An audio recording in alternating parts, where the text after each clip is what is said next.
Today, we're spotlighting a powerhouse couple in the short-term rental world, Sean and Jennifer Degnan, owners of iTrip Annapolis. With backgrounds in advertising, sales, finance, and tech, they joined forces to build one of the most respected vacation rental agencies across Annapolis, Kent Island, and the Eastern Shore. From managing historic homes downtown to stunning estates on the Chesapeake, they're redefining hospitality at scale. So, guys, welcome. Thank you. Thanks, Shane. Let's start with how the two of you met. Where was it? We were talking about the PG version. Yeah. No, we met our sophomore year at Georgetown. So I'm from Florida. Sean's from Chicago. And there's not fraternities or sororities at Georgetown. So you just kind of meet people, Lots of bars. in bars. No other way to put it. Our freshman year, Sean was on the football team. Hell yeah. I was a cheerleader freshman and sophomore year for football and basketball. So Sean claims he spotted me on the sidelines.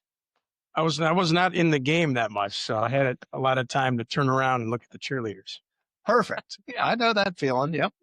Yeah. So by the time we met, we just it's a small school socially. Yeah. So we had a lot of friends in common, but we didn't have any classes together. I was in the business school. Sean was in the college majoring in government and what a lot of schools call political science. Oh, yeah. So Which Jen calls the College of Arts and Crafts. that's what you really learn. Yeah.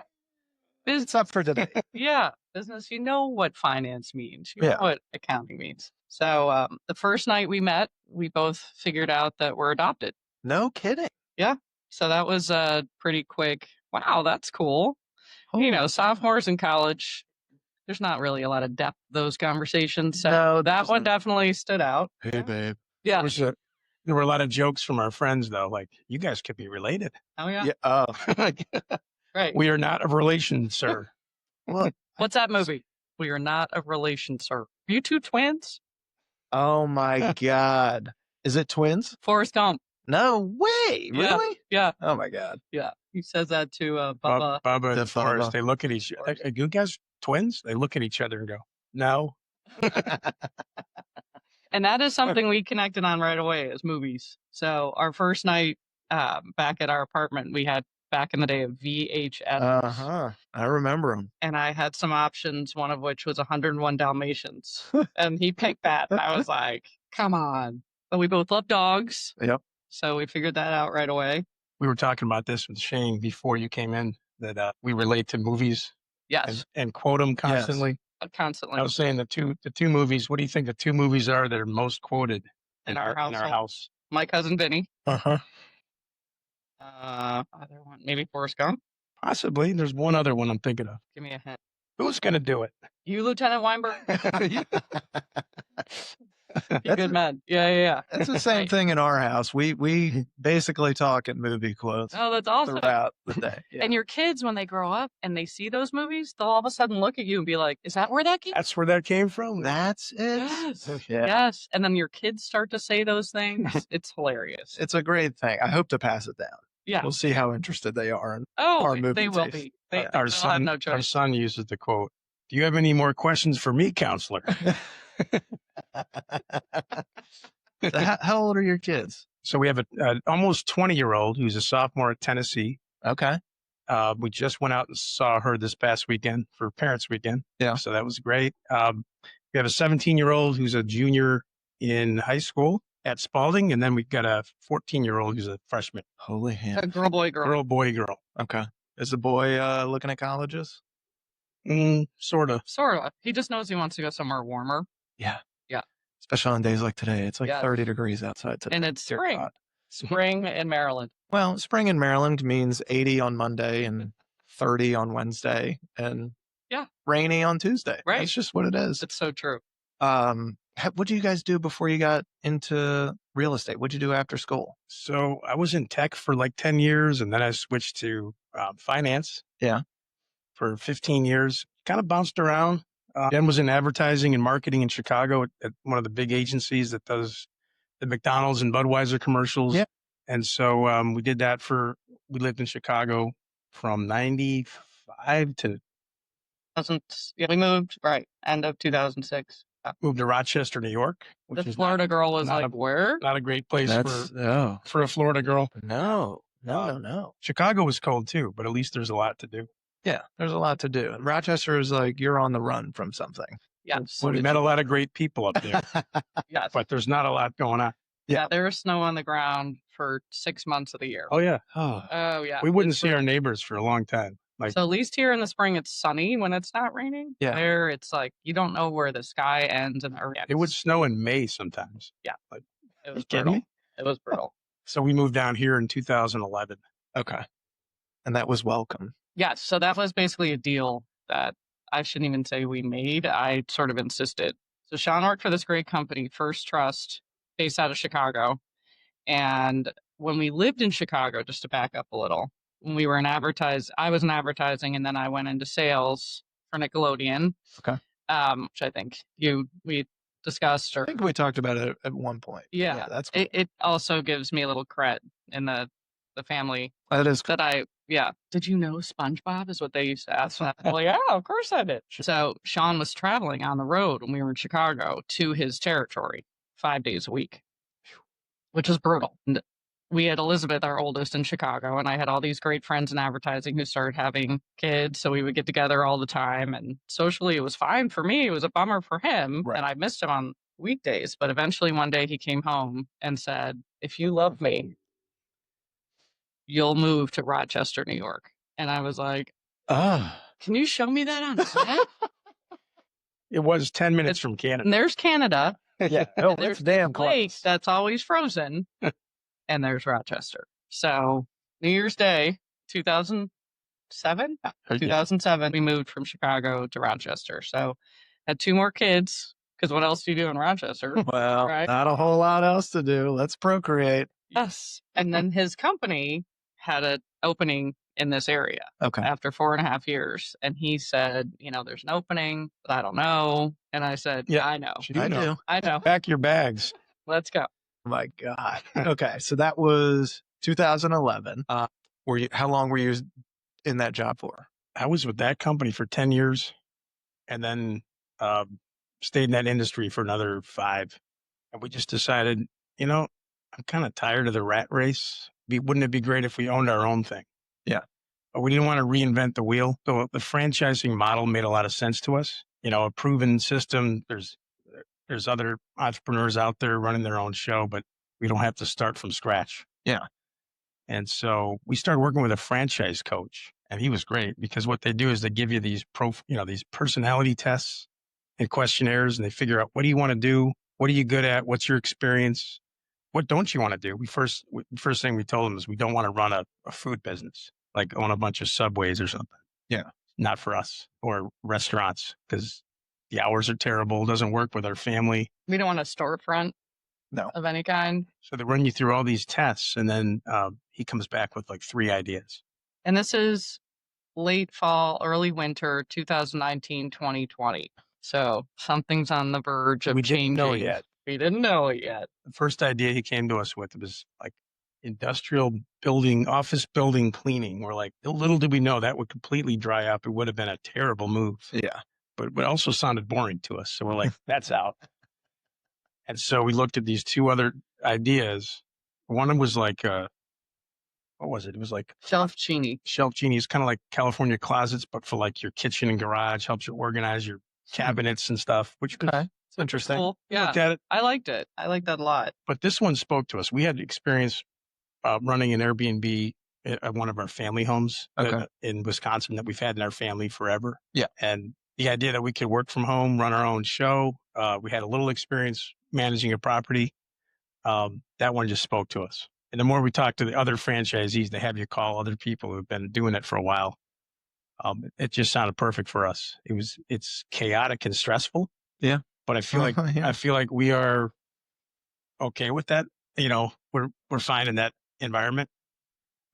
People always ask us, what did they ask you on that test to figure out which business you should go into? That this is the one that spoke to them about your personality. What kind of chaos measure did you trigger in those questions? Yeah. Well, you guys did you decide up front you wanted to do it together? No. I did. So Sean did. He always wanted to do a franchise, even before he went. So before IT and when he went into finance, he wanted to do a franchise. And some of the ideas you had back then, I was like, but I don't remember what those were. there was one that was about paper. I remember. Paper, like Thunder Thunder Mifflin. We got a lot of reams. Oh my God, that show's the best.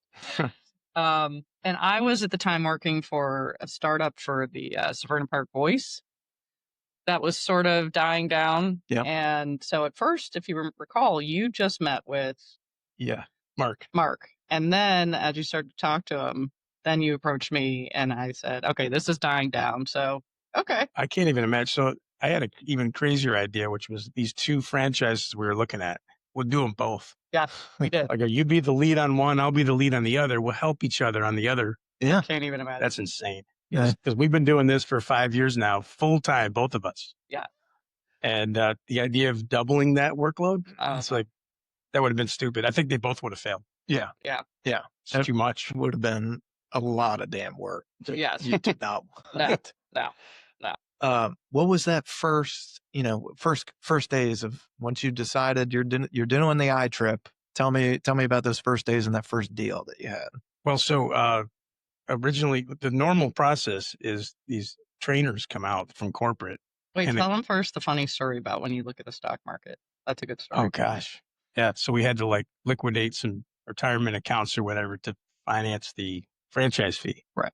And being in finance for that long, I knew it would, because everything was cratering. The market was just getting killed. This is March now. It's 2020. late March of 2020. Like the market's just imploding. Yep. Kind of like it is this week. That's right.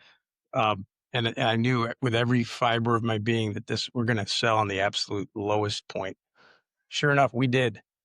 Because we had to have the money available April 1st. Yeah. So you had to have enough days to clear it and all that. So it was March 23rd, 2020. If you look on a chart, it's the absolute bottom of the market is when we sold them. So the world should thank us. You're welcome. We sold that day and up it went. I knew we shouldn't do it, but we had no choice. Yeah. Corporate was calling us. How about now? You guys ready to pay us now? How about now? April 1st, kids, in or out? Yeah. Yeah. So then, right, they normally have someone come out and train, but everything was Zoom. Yeah. Yeah. So like normally they tell us, which has absolutely been the case, your number one referral source is going to be realtors. Right. So what you should do is go around to the offices, do lunch and learns, walk in, just cold walk into an office, introduce yourself, bring donuts or bagels or whatever. And the problem was all the offices were closed. Yeah. So we started having our friends reach out to their friends who were agents to make introductions. And one of two of our kids were really involved in theater at the time. And there's this theater, I think I may have told you about it, that our friends own. It's called Stage and Screen. It's in Millersville. And we had met through our kids doing theater at their elementary and middle schools. Anyway, Peak RV has been in Severna Park for years, knows so many families, knows Travis Gray, grew up with the Gray family, knows Sandra Libby, so made those introductions to us. We had a Zoom call. From that, I think it was Sandra who said, you should reach out to Rachel Acevedo from Chesapeake Grill Producers. And we did. And from there, Rachel started to put us on Zooms with, for example, Sandra did sort of a call like this with us on Zoom for Facebook with Rachel asking the questions. Yeah. And that's how people were meeting, were networking at the time. And we would have these calls with 20 people on them asking questions. And, that's how people got to know us. So tribute to Sandra, who didn't know us, but believed in, what we were saying we could do to help realtors and to have another tool in their toolbox. And at the same time, this was, you guys didn't know how the market was going to react to any of this. No. Who knew that was going to go get mustard? I remember sitting there at the end of March thinking, holy shit, I might have to get a job. Oh my God. Right. And it was bad. Right. And then it was like a domino effect. At some point, maybe, I'm sure you could look on a, market report and find it. But at some point, maybe like mid-April or third week of April, one deal happened. And then another. and then another, and then all of a sudden it Everyone's like, became it's okay. snowballing, and everything started happening. And then it was the greatest run that we've had maybe ever. Yeah. It was crazy. It was crazy. And it was nonstop for 18 months plus. And people always say, like, when they find out we started in April of 2020, like, oh, that's horrible. You started right when COVID hit. I'm like, well, actually, it wasn't a bad time to start a business because we had nothing to lose. I feel bad for the people that had built up their business and then once they got to scale, then they hit COVID. Exactly. So They we had had nothing to all lose. these guests on the books, for 6 months that all canceled. Right. That's devastating. We We had didn't no- have any of that. Yeah, we had no properties yet. So Yeah. So back to Travis. Travis introduced us to our first homeowner. Okay. And from a marketing perspective, we couldn't have hit it out of the park more. The house was beautiful. It was in Rugby Hall, had this gorgeous pool setting in the background. Nice. It commanded a lot per night, and Sean and I were doing everything. And I'm not that handy. So like, Right. and I mean, he was the and when I say not that handy, I mean not at all. not the oh man. There's a picture that I put up in our house. If you pull that picture down, there's like 19 holes. Yeah. I know that very well. I've been there. Yeah. Oh yeah. And you learn fast what you don't know, and what you need to learn. But while that house didn't last long, and there's a lot of reason behind that. The house is still there. We just don't have it in our portfolio. Right. The house sold. That family moved. Everyone saw, wow, this is the kind of property. Yeah. iTrip is managing. It's not just like a little one bedroom, which we do manage those too. But if we would have started with that, who knows how our story would have evolved. One of our first 5 properties was Travis's brother. So the fact that he introduced us to his brother why Travis trusted us right off the bat. You might never know. It's the Eastport Firehouse. Oh yeah. Really cool. That's a really cool place. setup. On 2nd Street. Yeah. It's great. Cool setup. It is, and people love it. Yeah. So from there, we started to also, one of our first properties was this really cool historic home that we still have, owned by 4 Navy grads who decided just to go into the idea of having a place here that they could come for, reunions and football games, and in the meantime earn on it. In fact, they came out, they stayed there during one of their reunions, and then it went on sale and they bought it. Freaking A. And we were referred to it by Scott Shooter. Scott Shooter's right. Yeah. Exactly. Yes. And we had to really fight for that one because they were talking to another, it may have been At Home. I can't remember who they were talking to. Another more established property management company. So we really had to make a fight for it. And we did. This guy is an amazing salesman. Oh, stop. Shucks. Well, it's not just, he had part of his game is that he has no game. So you don't feel like you're being sold something. You just feel like you're talking to a normal dude. And he also comes up with creative ideas like, okay, well, if you don't like that, how about we do it this way? It's not, what's going to get you into this car today. So he did that with them. Let us prove ourselves for the first year. If it doesn't work out, we'll move on. But in the meantime, let's set up some incentives. And COVID, similarly to how you were describing how the market went, was nuts. Everyone wanted out of their house. Yeah. People wanted to, even within, driving distance, just go to another place. Yeah. So once we started to get properties, that helped they were you, booking. that people could work from anywhere all of a sudden. Yeah. That helped out a lot because people would do these staycations or workcations, whatever they call it. Yep. And so if you had a good Wi-Fi network and a desk, you were good. You didn't matter where you were, right? So people would just start going on trips. Even with their kids, because their kids were doing the same thing. Yeah. What a wild time it was. That's right? crazy. So you get rolling, and how long until you felt like, all right, we got this. We can do this. After about a year and a half, so like let's say September of 21, we're at 20 properties. Yeah. It's becoming too much for us. Because I'm spending all my time like putting trash bags in my truck, looking for an empty dumpster somewhere, and we called him Santa, but instead of bringing the presents, he was bringing the trash in the car. And Jen's spending all her time talking to cleaners. Yep. And she doesn't speak Spanish. Nope. And a lot of them do. Yes. And so we decided we needed help. and so we started putting these feelers out there, and we were going to hire one person to be like guest relations and operations, which is, again, that's nuts to have insane. one person doing both those jobs. Right. We happened to interview these two ladies at the same time. We were going to have to pick one or the other. And we said, we need them both.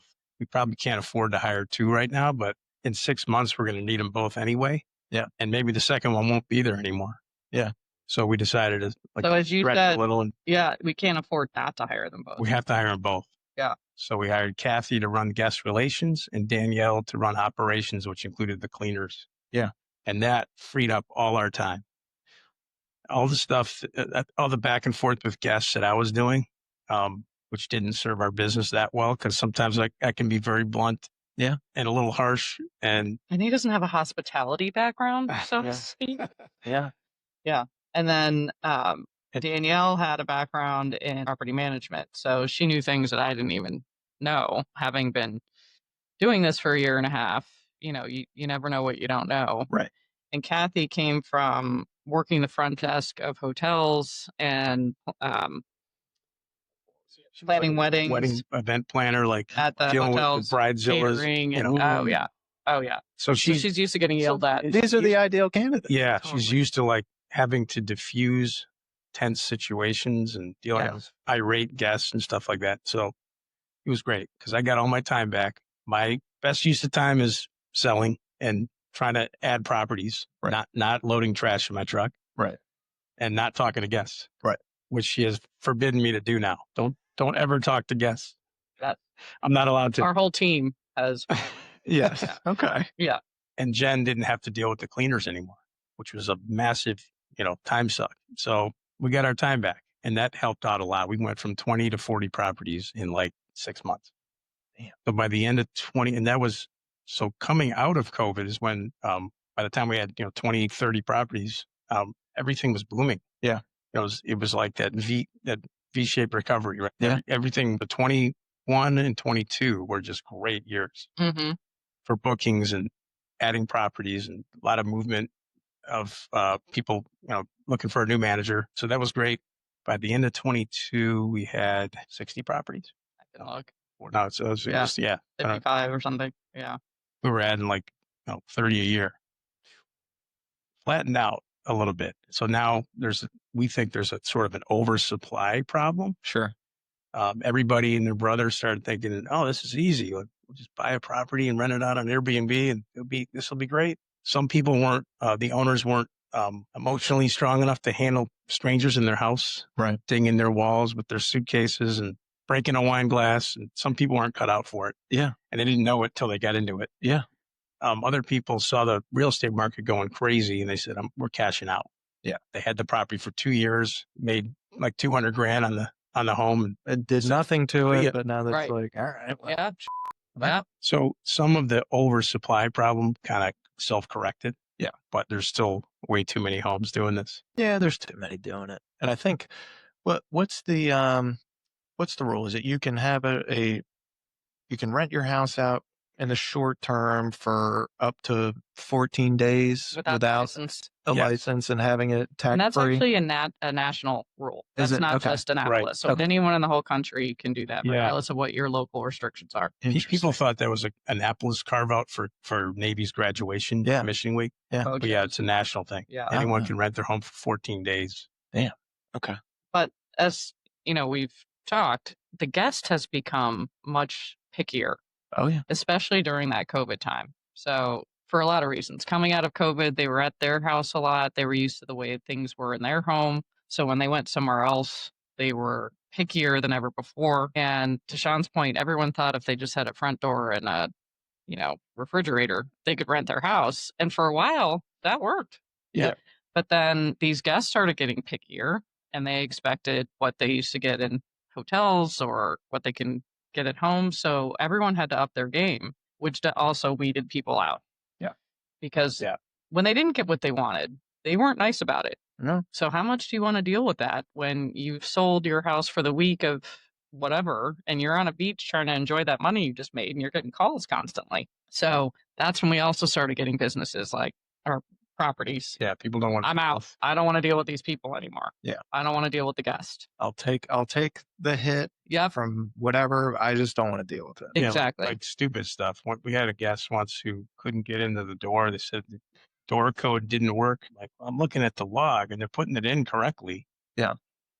And I'm like, FaceTime me. I want to see what you're doing. Put the code in right. And they're pulling the door, trying to pull the door up. And I go, try pushing. Door opened right up. Yeah. So stuff like that. Owners thought they could do it. Oh, this is going to be easy, but they don't want to deal with that call at 10 o'clock at night on a Saturday. No. Or midnight when someone's hammered and they can't find the wine opener. I mean, we got a million of them. Jesus. What? Let's talk more about iTrip and your guys' business, and then I want to hear more of these stories. What separates you guys from other short-term rental managers? So iTrip nationally, I think what the secret sauce is basically that it's a national digital platform. Yeah. So it's nationally strong, but then every one of the 100 franchise owners lives in their territory. Okay. So it's a local presence, boutique level of service locally, but with a national brand behind you. Yeah. A national engine for getting bookings and marketing the homes. And then how do we separate ourselves locally? I think most of it is the big local team. Yeah. And our I think our connection to the Navy community, because that's the vast majority of the guests. And actually the biggest chunk of our owners are either Navy alums or their kids go there. Or they've got some connection. That makes connection. So Yeah. it's really important to be really integrated. A lot of those national brands don't put in the marketing efforts towards specific markets. And Right. what I mean by that is not just, advertising locally. There was the biggest player when we came into this market was At Home Annapolis, great short-term rental business with Navy ties, and they were bought out by Vacasa. Okay. And Vacasa is a national company that once they take over, they don't do anything to support the community from a lot of standpoints, from just, you would think, even their own benefit of advertising and trying to market to those coming to the area. We sponsor Induction Day. So we're at a booth at Navy when these parents have just dropped off their kids. Yeah. And mom's crying and dad's trying to figure out, what am I going to do for the next 4 years? And we have a booth that says, where are you staying the next 4 years? Yeah. So we immediately meet Smart. these parents and allow them to reach out to us personally anytime that they're coming to stay. So right there, that personal touch. Even the mids rent, there's a site called midsrent.com. It's not even a listing site. It's just like a message board. Yeah. It's $60 to put a listing on there. Vacasa won't do it. They advertise their homes there. Right. Basically where these families It's 119, but yeah. something like that. Yeah. It's nominal. It's the same. Yeah. Well, it's where the Navy families that are trying to book graduation week. Yeah. They first go there to look and see what homes are available. So it's just like, And they won't even go there. Right. Yeah. And it's great because they also will go there. I hope they're not watching this. We're going to tell them exactly what they're doing wrong. Right. Good point. They know. They know. They know. Yeah. Actually, At Home had, I think, 55 properties when Vacasa bought them. They're down to like 30. Oh man, it's a bummer.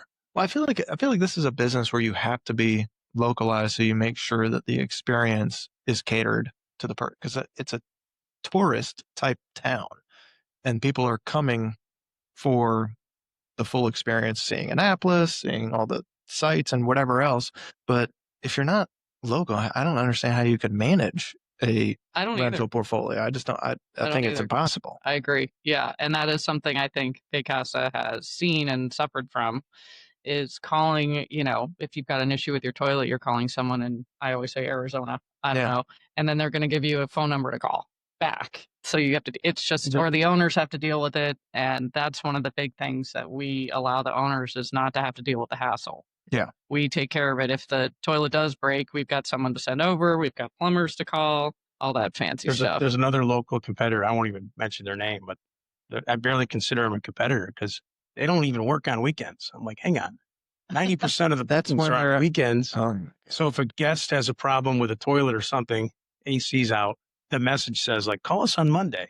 Oh, my Lanta. Right. And so I don't get that. And not surprisingly, they haven't really grown.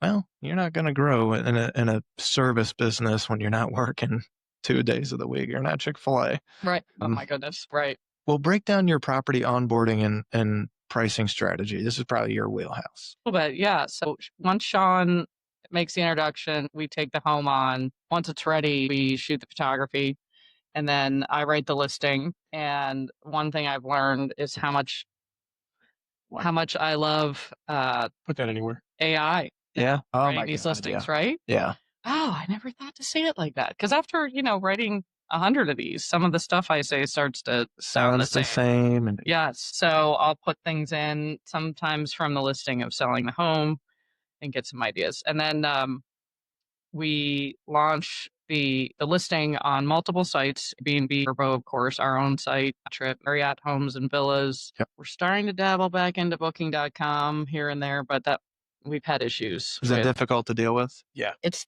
the guests that come from Tend to be booking.com. fraudulent bookings and weird Right. stuff. Really? Credit cards declined and stuff. Right. Oh, that's weird. 90% of the bookings come from Airbnb, Verbo, or iTrip.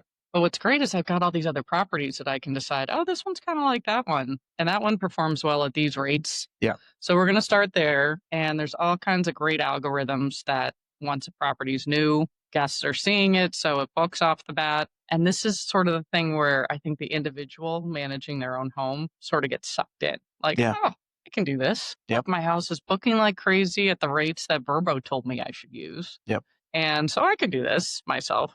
And then they start getting guests and then complaints. And then, things kind of take on a life of their own. But Yeah, it seems sexy until problems arise. And then it's like, Well, most self-managers, when it comes to pricing, they have like either price it the same exact number all year, Yeah. or they have like maybe two prices. They have a winter price and a summer price. Yeah. They never change it. So we've got our dynamic pricer. that requires work. No, this Yes. is, and so a lot of research goes into it. We've got a number of different software packages. When I say we, I mean her, doing all the research on where the rates should be. Yeah. And we're constantly, again, Jen, constantly tweaking it on a weekly and daily basis. And not just the prices, but also the minimum nights. And do your clients give you guys the freedom to do that? some more than others. Yeah. Yeah. Most of them. So we do have, a cap. Like, I don't want to go below this. And I'll recommend what that should be and what time of year and what day of the week. But for the most part, yes, you guys know what you're doing. We'll leave it to you. But it's also this year, you may not book at what you did in 2021, 22. Yeah. So there's a lot of education that Yep. goes into making sure they realize how things are fluctuating. It's harder to get bookings last year than it was 2 years ago. One reason we don't want to go too low on pricing is we'll get the wrong guests. Yeah. We start lowering to like $100 a night or something. You could have a big rager or some people just, Not treating it well. Although rock stars have a lot of money and they've been known to trash hotel rooms. So Well, this is true. There's plenty of people that think they're rock stars out there. that's true. So, That is also true. less money though than the Yes, stars. that's another movie. What's that one about? Where they trash all the hotel rooms? That's based on the dirt. The Dirt. The Dirt. Have you seen that? It's It's been a insane. while. Not PG. Not PG. Yeah, Oh my PG. God. First like 90 seconds of the movie, you're like, what? Yeah. What am I watching? Oh yeah. Don't let your kids see that. No. Our kids saw it before we did. Oh yeah. You're Not a good really- parenting moment. Not a good parenting moment. That reminds me of my dad let me watch Blade when I was like 7. Which one's Blade? Oh, it's Wesley Snipes as a vampire daywalker. He's just out there killing a million people. It's fine. No gore. No Clearly shapes me into the human. Good family fun. It was just, it's good, clean fun. You know, no Right. big deal. That's all right. I was raised on The Godfather. Salvatore Lanza, Yeah. my dad, Oh, Italian. yeah. I saw Sonny get shot up when I was 5 years old at that toll booth. Honestly, Sonny kind of deserved it. He so, kind of did. He had a Yeah. temper. It's a problem. You can't trust those guys. How do you guys work with real estate investors who want to enter the space? It's one of our favorite kind of homeowners Yeah. because they know what they're getting into and Yeah. they're not emotional about the purchase and the house itself. They just want to earn the income. What we do is we provide the agent who's working with them a pro forma perspective on what the home could earn over a year's time. And we show a calendar of when it can earn what we're suggesting it can earn. And we use that we come up with those numbers with a lot of research from our own properties as well as some other outside tools that we use. And if you just use those outside tools, some of them are super helpful, but they're not necessarily accurate. What are outside tools like Air DNA Yeah, and stuff like AirDNA. that? DNA. Yeah. So Their we'll, DNA is like outrageously high the way they estimate. Yeah. They project rental income. and we'll get that call like, oh, I saw that I could earn $200,000 on this house. Yeah. Yeah, and you're like, huh. Well, because when we Yeah. manage the most properties Right. in this market, we manage 77 properties. The next closest has like 30. Yeah. And so a lot of times they'll use our properties as comps, Air DNA, and the numbers are way off to the high side. Yeah. So we know, like it'll show our property did 110. We know it did 85 last And I'll year. be on the computer like, come here, look at this. This is funny. They're looking at, because like we're fairly seasonal, I would say, in our Yep. bookings. So they're looking at it. Assuming here is like, we'll get you if you get the best rate on the best season of the market, and then just multiply that by Yeah, right. 365. That's Or right. it's a home that's occupied by the homeowner 6 months of the year, and they're Yeah. including those occupied months as what it's They earning. also tack on like all the cleaning and taxes and everything's thrown in there. It's like we just want to project the rate times the number of nights. That's it. Yeah. Or gross rent. What's great is we can show, okay, you're looking at 2 properties that are listed for $1 million, but this one has all these amenities. A has amenities that B doesn't, and B might be a great home to live in, but A is a better property for all the amenities, like say a pool, parking, main floor bedroom, Hot tub. updated kitchens and Hot tub helps in the winter. Oh yeah, It does. It does. Yes. What kind of advice would you have for somebody that is thinking about putting their house or property up for short-term rentals? So for the first way you got to think about it is it's a business. Once you do that, it's no longer your home. Yeah. And if you're able to get past that, that's step number 1. Is that probably the biggest hurdle? But I mean, Yeah. don't get us wrong. And the homeowners can stay there anytime they want up to a point. But like, we're saying that if you really want to do this as an investment, you got to let us do our thing, and you kind of got to let go. Yeah. Your emotions, everything It's probably hard for some people, harder than they would think. It is. I agree. Yeah. Yes. Beforehand and then after, I will say, even if this is an investment and it wasn't ever the home you lived in, every time you come to visit, before you walk in that door, remember me telling you, don't get emotional. Yeah. Because when people are on vacation, they're not treating your home like you are. They're on vacation. Yeah. Drinking, they're making bad decisions. And while they're not going to necessarily do anything to damage the home, for the most part, and if they are, we're gonna help with that. Right. But they're just not thinking about the best way to sit on the couch, for example, that you might. So Some don't owners- get the most expensive couch out there. Yeah. Get one that in maybe 2 years you're gonna have to replace. Yeah, and we tell homeowners to anything valuable or sentimental or irreplaceable, put it away. Lock it up. That first Yes. first house we had, I knew you were gonna tell this story. the husband was a sailor. Yeah. Like competitively, was on the America's Cup team or something. He had this it reminded me of Risky Business. Remember the egg they cracked? It's even in the same position in the house. It's Oh my on God, this mantle, and it's like a crystal trophy of some sort. I forget what it was, like the shape of it, but like this oval big crystal thing. And I'm like, don't leave that out. Yeah, dude. That's And it was gonna- Waterford crystal. You can't just go order that on Amazon.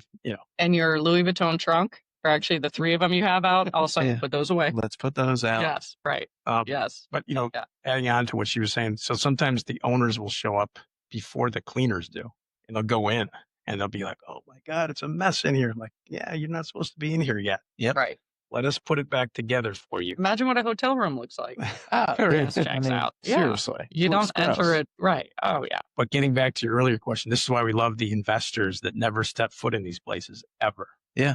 Because Because they're just not emotionally attached to they're it. not emotional, and we have 365 days of availability Yeah. at home. So that's where we do our best. And to that point, that also helps going back to the rate management. There's algorithms where properties on Airbnb and Vrbo are constantly changing who sees what. So if you own a home, Shane, you're going to go on and be like, I can't find my house when I search on it. Well, based on how you've searched for other homes in the past, Vrbo is following you and showing you the homes you're most likely to book. That also depends on the calendar availability. So if I'm a homeowner and I don't really want to open my calendar that much, I just want to kind of see how it does. It's, a self-fulfilling You prophecy. get It's not going down to do the well search engine results. because it's not open that much. Yeah. So these are things that take time to understand and appreciate for how the whole thing is a business. Yeah. And there are multiple rules that you have to follow. We even tell owners that don't want to rent it out that much. We have a couple of those, and we'll tell them just leave your calendar open anyway and just jack the rates way up. Probably won't book there. And if you get a booking at those rates, great. But if you don't, at least it's open and it pushes your house up in the search results. Yeah. That's smart.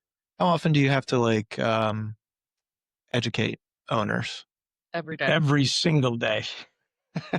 It just depends on the level of education required. So Sean does a great homeowner newsletter every month where we're educating on market trends and how to improve your home and what's changed. And, some take it to heart. And your family, as an example, one of our great homes that we manage here in Annapolis, they took to heart some of the things that we were hearing from guests, and they made an investment in updating some of those things. Yeah. They are the ideal homeowner because great homeowners. They listen. They listen to us, and they also never stay there. And immediately they saw the results to that. So it's just a matter of how open they are and acknowledging that things aren't the way they were 2 years ago. Yeah. Is even if they didn't own a property then. Yeah. They heard their friend had a home and it rented for this. That's how it goes. Yeah. And even Eastport to historic Annapolis, it varies wildly. It varies from real estate to pricing and things and how they book. And we have homeowners in each who talk to each other or talk to somebody else who has a home, and they're basing some of their data on that. And, by the way, thank you again for that referral, because that place is killer. The big blue house, everyone knows it. Everybody knows that. It's 20 feet away from the front gate of the Naval Academy. It's got parking. It sleeps 12. And it has a main floor bedroom. It's got so many things. Yeah. Fantastic. Yeah. It's great for that. It's like our signature property, really. Damn. Yeah. Well, that brings me to a great point. Give me a signature property that really represents the brand. I mean, that one for sure. Because we're all about the naval community. You can't get closer. And also parking downtown is it's a struggle. Yeah. And so that place, I mean, you have everything there. The only thing it doesn't have, which we will never give up trying to sell him on, is getting a grill. We're scared of the grill. Scared of the grill taking the whole house out. Oh, yeah. It's other than that, like I said, it's got first floor, it's got outdoor in the front and upstairs. I don't know. The prices might be up since George left us. That's right. I don't know. And if you're not downtown, ideally you're on, especially in this area, you're on the water. Those homes that have water access, water views are nice, but water access is huge. Your own private pier. If you have a pool, as Sean said, if you have a hot tub. Yeah, we have some spectacular waterfront places in the burbs. Yeah. One in Edgewater, which is like a 6-bedroom right on the water. Has a hot tub too. Has a hot tub. Has cool hangout spaces. People need to, when they look at these listings, visualize themselves there. Yeah. It has to be beautiful, has to be unique, has to be eye-catching. And even if you're not going to use that fire pit, when you saw it in that listing, you want to go use that fire pit. You thought about it. Yes. That's what was like. That's why you booked it. Yeah. But then the weekend got away from you and you never bought those s'mores. Yeah. So, it still is something that brought you there. The other thing is everyone travels. I shouldn't say everyone. More people travel with their pets. Yes. Now than they ever did. Right. Yes. We don't allow peacocks. We have one cat-friendly place. Only one. Only one. Just one. Just one. For good reason. Cats are a problem. In rentals. I bet they are. Did somebody try to get a peacock? In another market. Oh my God. We did find a full chicken in the garbage can once of a place. But I think that was... Had like talons still on it. I think that was some sort of fight. Are you kidding me? Listen, we don't want to scare our prospects that are thinking of doing this, but once in a while, crazy stuff like that happens. All right. Give me your best guest stories. Best guest.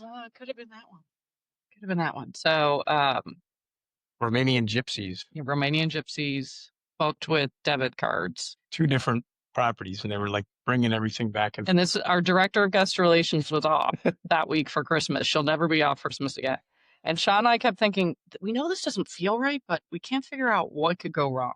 So they had a house that they rented from us in the burbs and one downtown. And when they checked out, both places were loaded with more trash than I've ever seen. They said when they booked that they don't drink Or smoke. because of their religion, but the contents of the garbage cans would say otherwise.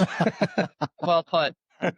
We found things from this house in that house and backwards. And we tried to get more money out of them, and I was able to charge their debit card a couple more times, at least one of Holy them.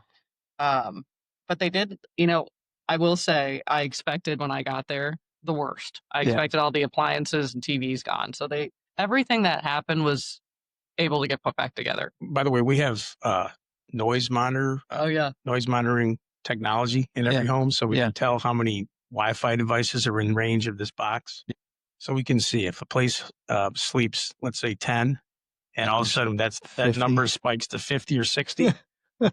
There's either a party brewing or it's already underway. And this group was definitely at one place or the other.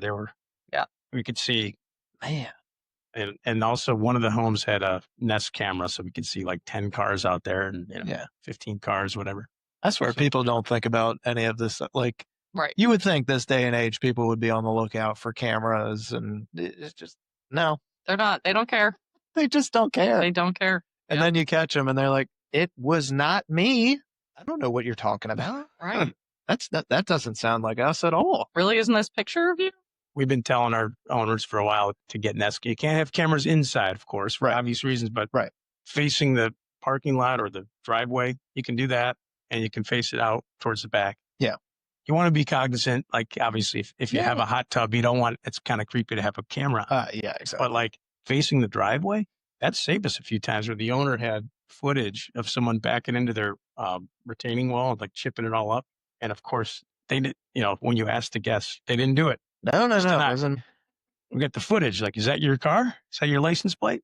So then it's pretty. Was that drunk conversation I heard you having right before that? Was that you? That doesn't sound like 2 a.m. Right. I know. Oh, that'll be another $500. Deny until you die. It's also it also catches people coming in with pets and the non-pet friendly or that just happened. Paid. Yeah. The owner's like, did this guest pay for pets? No. Why? There's 2 dogs going in and out of there all day. Okay. That probably happens all the time. Oh, all the time. Frustrating. Any other wild guest stories? Yeah. I've had so many. It's like if we remembered them all, our heads would explode. Most of the time, so like the media will scare you with these Airbnb horror stories. Yeah. And there are some bad ones, like, oh, you mean like the people that won't leave the Airbnb? Like squatters. Yeah.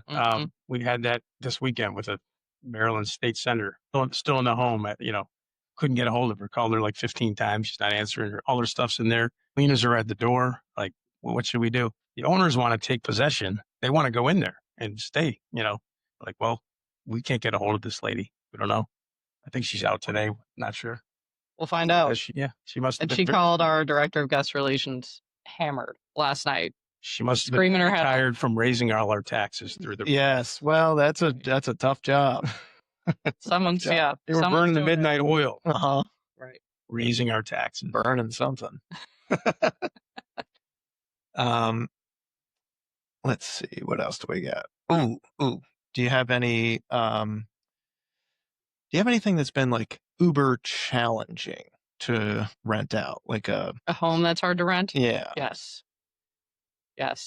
Something that maybe you didn't expect to be tough to rent. Yeah. Well, like if you're just in the burbs and you're not waterfront, there's no pool, the place is going to struggle. It's going to sit. Yeah. We have a place that has a pool. It's waterfront. And we've had the owner make some changes, and he was resistant. Yeah. Because he owns a home in another market where things are just not as high end as they are here, and it works. Yeah. And so we pushed him to make some updates, and he did, but he didn't make enough. And even though it's waterfront and has a pool, I think people see some of those pictures as good of a job as we did, and they're still like, that's kind of weird. The other waterfront. Some of the painting you did in there, I'm not loving. The other waterfront with a pool that we gladly gave to our competitor. Yes. It's just a maintenance nightmare. Yes. And the homeowner wanted to do all the maintenance himself. Yeah. He did a lot of his own repairs. So like the pipes don't quite fit together. Like there's weird stuff happening all the time. We're like, we can't keep sending people here all the time. It's No. like we're losing money on this property. Stuff like that, you just got to let go because it's Yeah. it's not worth Right. like Yes. we have our name attached to this. and Yes. Yeah. We are willing to work with anybody as long as they're, willing and able to listen to us. But something like that just becomes more work than it's worth. Well, and here's another fun part of that story. Too many family members with checkered pasts had access to the home, Right. and things continued to go missing. Interesting. And Things that could easily be sold for money to buy other things. And the finger continued to be pointed at our staff, Yeah. which has never been an issue. Right. So we put those puzzle pieces together, and we're like, the combination of all these things, or it was waterfront with a pool for us to, even with a putting green for us to walk away from, was that was addition by subtraction. Yeah. Handed them right to our competitor. Have fun with that. yeah. Now, this one should be fun. Give me a dream guest, dead or alive, to book one of your houses. Oh, I love it. Bill Murray, who actually went to my high school in Chicago. Did he really? Yeah, I think it's a fun game I like to play. When name the most famous person that went to your high school, I can always win that. Bill Murray. That's pretty Oh. damn good. I don't know who the hell would be from our high school. Jesus. I know I'm speaking for my girls when I say Taylor Swift. I mean, and some of the boys too. You got Kelsey coming for sure. Yeah. Right? Wouldn't that be a good one? Do you think they would come? Why not? We had Dennis Rodman's former agent stay at our place. Really? I forgot about that one. Remember that guy? Yeah. He had something to do with some treasure buried somewhere, donated to Navy or something. Oh, that What guy. was that? Yeah. Yes. And he came for commissioning week and stayed at one of our best houses and didn't even have a graduate. I forgot about that. Yes. Man, I forgot about the Dennis Rodman connection to that guy. Yeah. that's why. Get his name. But He's got to be eccentric too. yeah. What's your favorite Chesapeake Bay view? Chesapeake Bay view. Mm-hmm. Going over the Navy Bridge. Yeah. Yeah. That always makes me stop, even if I shouldn't. Yeah. Yeah.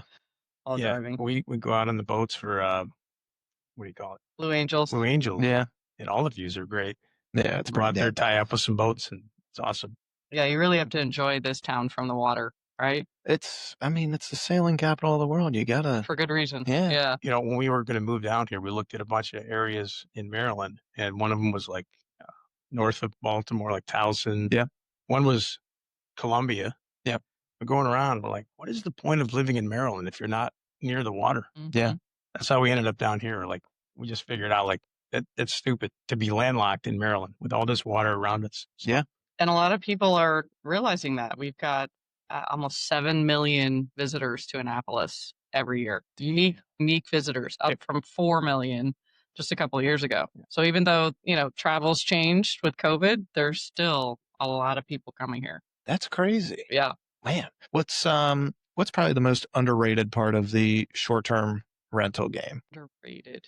Well, for us, and this is also just part of being an entrepreneur. I think it's just that we have our own business. And if you do this job right and you hire the right people, and we couldn't do this without the amazing team we have, we can do this from anywhere. We're able to take our kids on vacation and still, have our team take care of our homes, and we're still in contact. Yeah. But we're able to have the freedom of not being in an office where someone's making sure we're making enough calls, or Right.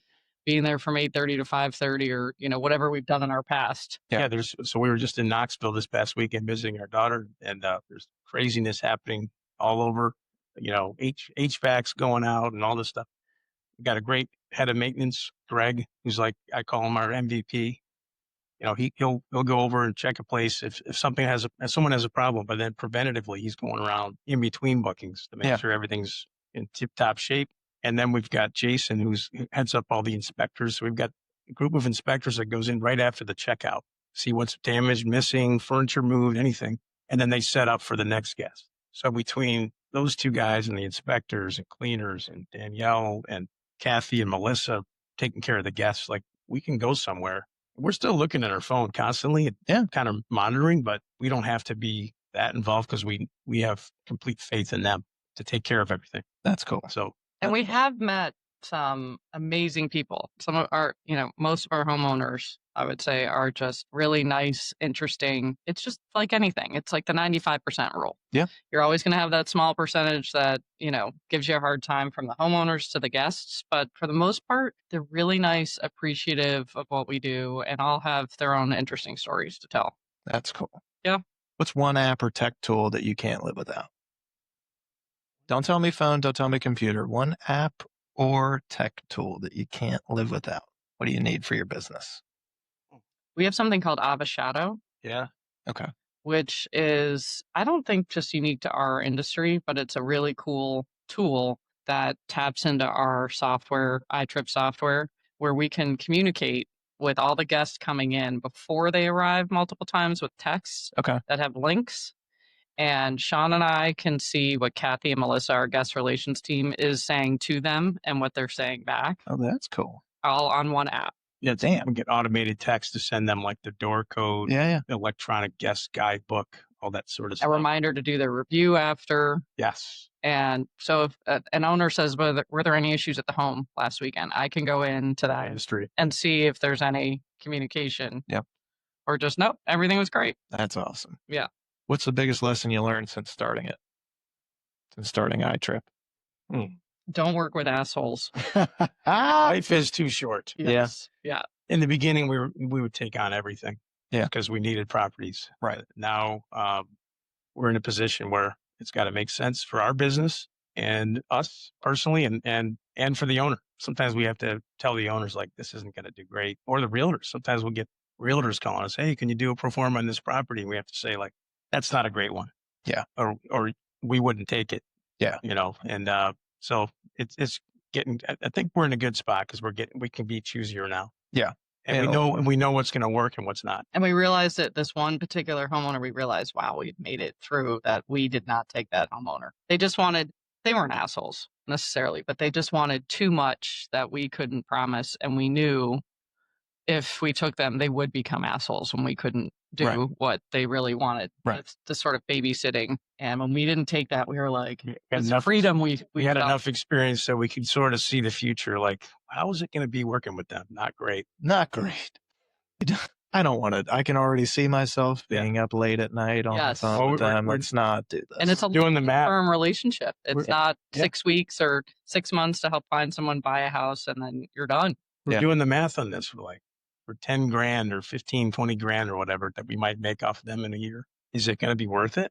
And we're pulling our time and attention and resources away from other homes. No, I don't think so. And I'm always ready to break up with people or not take a homeowner before Sean is. Yeah. Sean is the getting idealist. better. He's the idealist where I'm like, and by the time that's the sales in you, because the sales in you is competitive. Yes. And it's like, I can figure out a way to make it work. Yes. But now I can know, like, I'm not even going to bring this one to Jen because and this one I know that's not happening. Well, let me ask you this. If you weren't doing this, what would you be doing? I'd be a rock star. Do you play? He plays. Not well. And our son Stevie plays bass. No, but I just love the mic. Do you play? No, You hell play? no. I play a little bit of guitar, Oh, yeah? mostly acoustic, like, sitting around a campfire kind of stuff, not like ripping Hendrix solos. Yeah.